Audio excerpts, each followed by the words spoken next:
Assalamualaikum warahmatullahi wabarakatuh.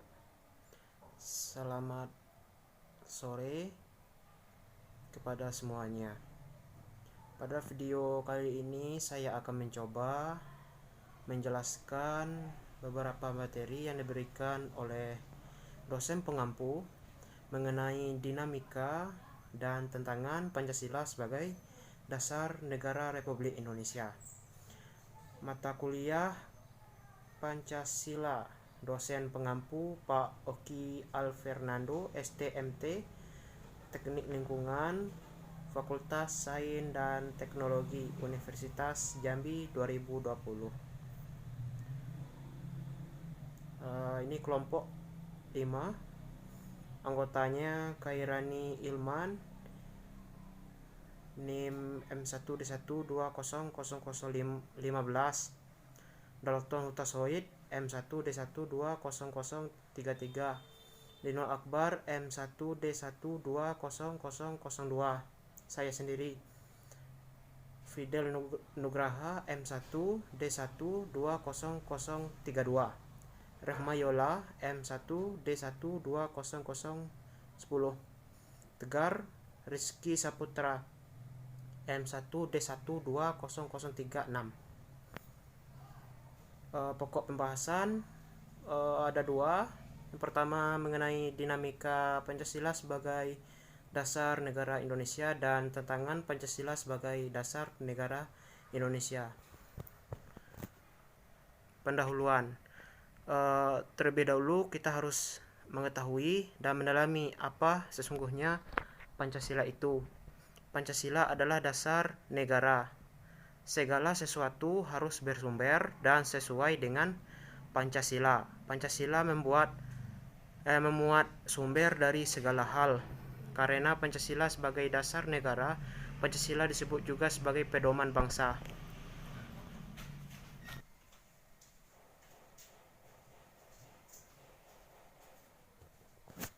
Jadi Pancasila selain sebagai dasar negara juga sebagai pedoman hidup berbangsa dan bernegara.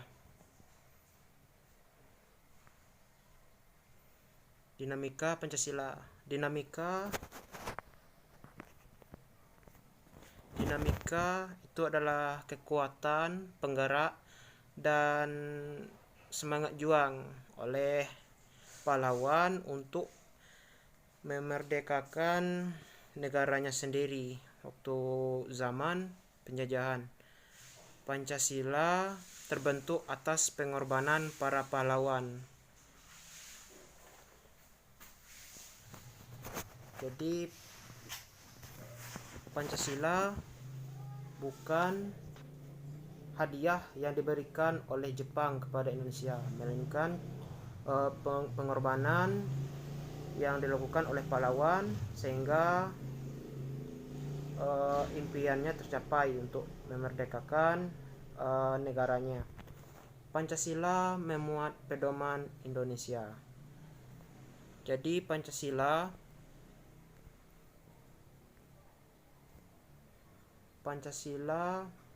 sebagai pedoman Indonesia.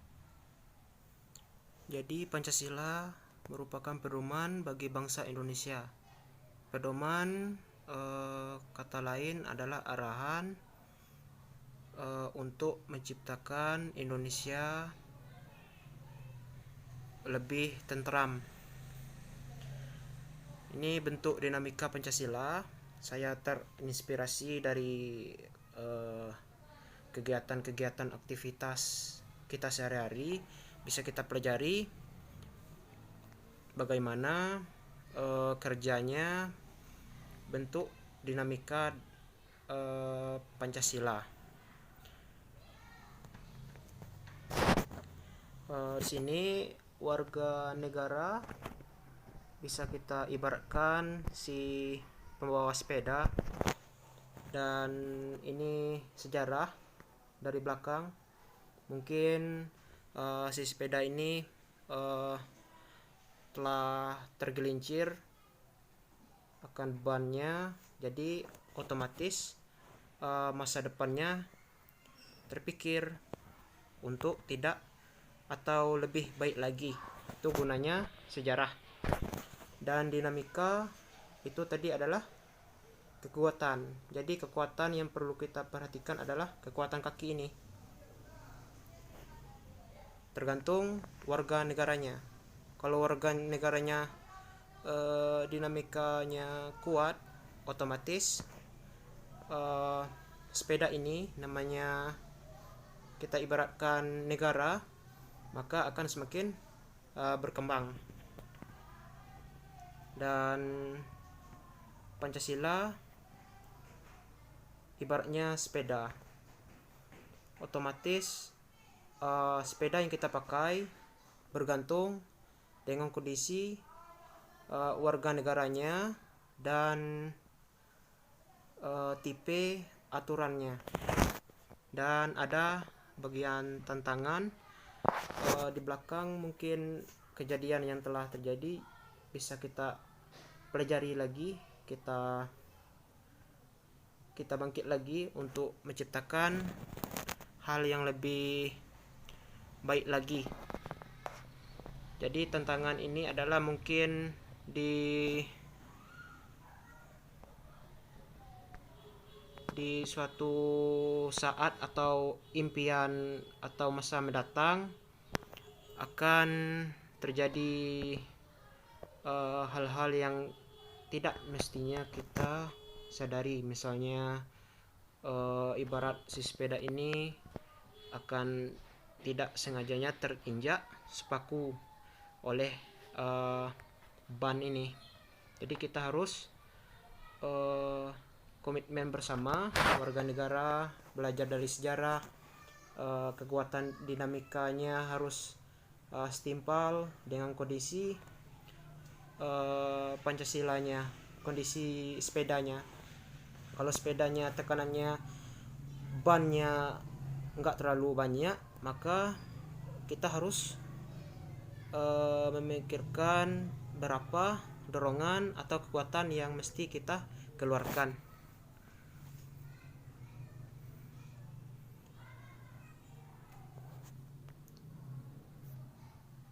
Ini tantangan Pancasila.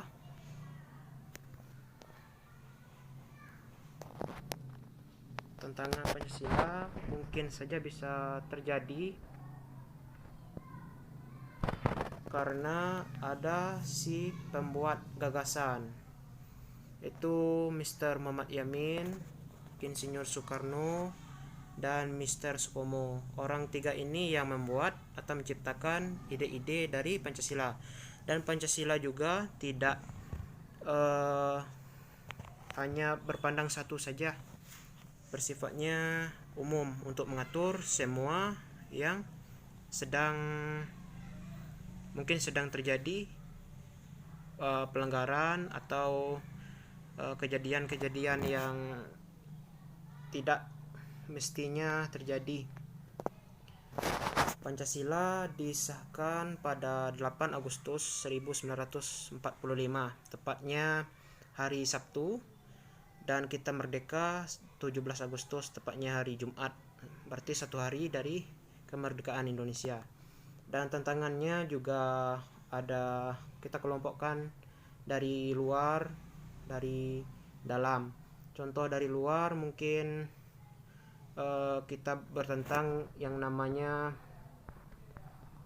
negara lain, dan dari dalam kejadian contohnya seperti pergerakan PKI. Jadi tantangan Pancasila bisa terjadi dari luar dan bisa terjadi dari dalam juga. Nah, ini sifat-sifat Pancasila: bersifat imperatif, memaksa, memiliki nilai luhur,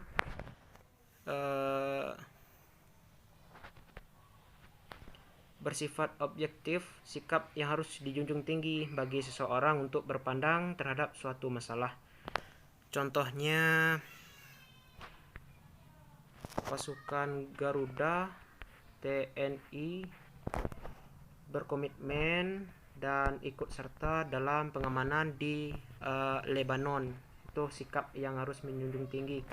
Bersifat subjektif, lebih kepada keadaan di mana seseorang berpikir relatif berdasarkan perasaan. Jadi kita harus bertindak berdasarkan perasaan. Pancasila memiliki sifat-sifat yang bisa mengarahkan jalan kehidupan untuk warga negaranya. Pancasila bukan makhluk hidup, tetapi memiliki kemampuan seperti layaknya manusia selalu berkembang. Ya, Pancasila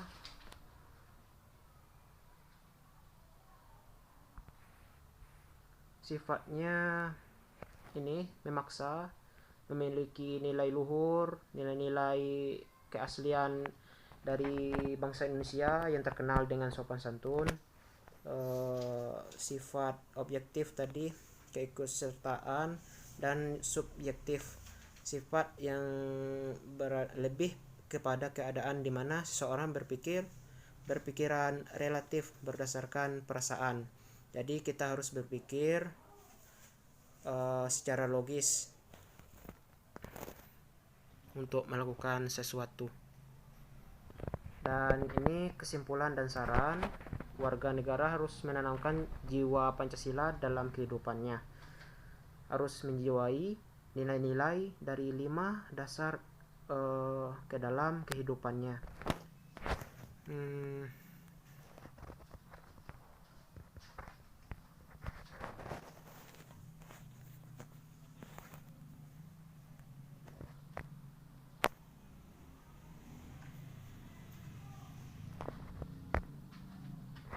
Poin yang kedua, coba bayangkan zaman penjajahan kembali terjadi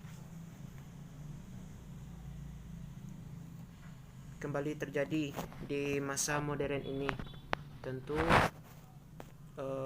keadaannya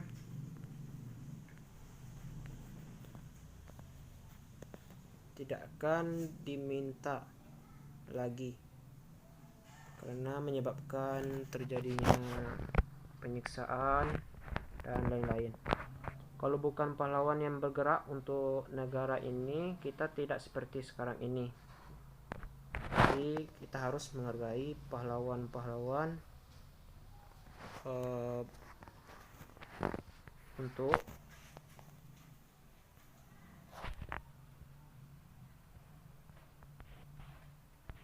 menjaga Negara Kesatuan Republik Indonesia sesuai dengan pesan dari Ahmad Yani, yaitu korban pergerakan Partai Komunis Indonesia, yang berpesan untuk menjaga negara ini untuk menghindar yang namanya PKI. Dalam keikutsertaan kita menjalani kehidupan Pancasila, maka kita juga ikut membangun bangsa. Dalam menjalani kehidupan dan menerapkan Pancasila ke dalam kehidupan kita, maka kita juga ikut membangun sebuah bangsa.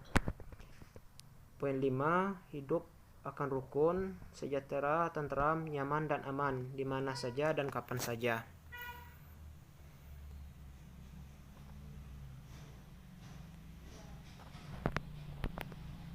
Jadi hidup rukun, sejahtera, tentram, nyaman, dan aman di mana saja dan kapan saja. Perlu yang namanya kekuatan pada Pancasila. Semakin kuat tegangan dari pemahaman Pancasila, maka akan semakin baik lagi. Mungkin seperti itu presentasi pada sore hari ini. Mungkin ada kesalahan, saya mohon maaf. Wabillahi taufiq wa hidayah. Wassalamualaikum warahmatullahi wabarakatuh. Selamat sore.